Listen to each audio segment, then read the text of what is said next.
Hello everyone, you can see this code.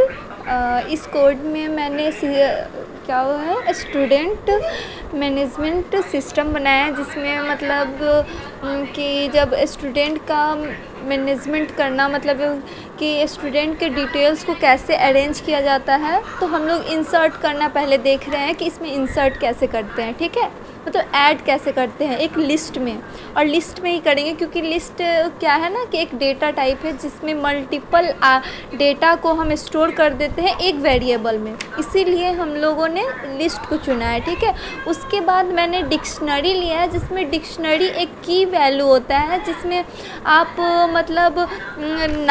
मतलब की value होता है, उसमें की वैल्यू को हम लोग इंसर्ट करते हैं।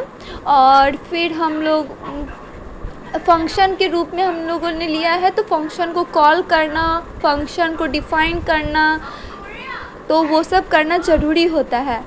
ठीक है, ये एक सिंटैक्स है, इंस्ट्रक्शन है। आप जब पाइथन पढ़िएगा या फिर पढ़ रहे होइएगा तो ये आपको मिलेगा पढ़ने को।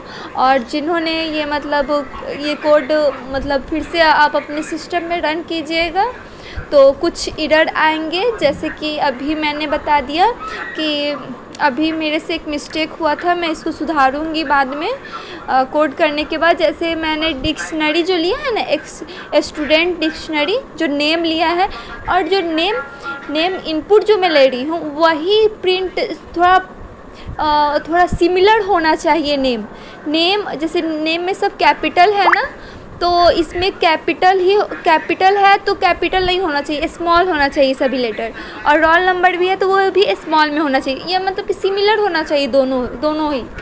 ठीक है, तो मतलब आगे जो प्रिंट होगा ना उसमें हेल्प करेगा, क्योंकि नहीं तो एरर बताएगा, कभी बताएगा की एरर या फिर आपको बताएगा नेम एरर, इस टाइप का होगा। आप जब आगे पढ़िएगा तो इस सब को भी आपको पढ़ना पड़ेगा आगे।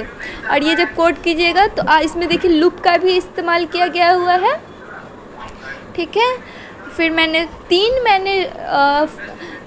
मतलब फंक्शन किया है, फंक्शन नेम बनाया है। एक है मेरा ऐड स्टूडेंट नाम का, फिर डिस्प्ले डेटा नाम का है, और मेन्यू है। मेन्यू में मैंने वही दोनों का रखा है, जैसे कि आपको दिखा हुआ है ना। मैंने एक फॉर लूप का ऊपर में मैंने फॉर लूप यूज़ किया, फिर वाइल लूप यूज़ किया, फिर प्रिंट मैंने तीनों को मतलब टर्मिनेट अगर करना हो, आपको लूप नहीं चलाना हो तो आपको डायरेक्ट टर्मिनेट कर देना है।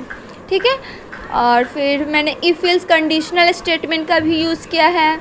आप इस कोड को देख के आप अपने सिस्टम पे रन कीजिए, बहुत अच्छा कोड है ये। ठीक है, अब हाँ एक और चीज़, कॉल करना नहीं भूलिएगा कभी भी फंक्शन नेम को। जब तक कॉल नहीं कीजिएगा तब तक ये मतलब जो प्रोग्राम है वो रन नहीं करेगा। ये मेरा आउटपुट शो होके दिखाएगा आपको। मैंने दो इंसर्ट कराया, मैंने 2 डेटा को इंसर्ट किया। अब देखिए यहाँ पे आ गया 1 2 करके आ गया, फॉर लूप की वजह से 1 2 करके आ रहा है।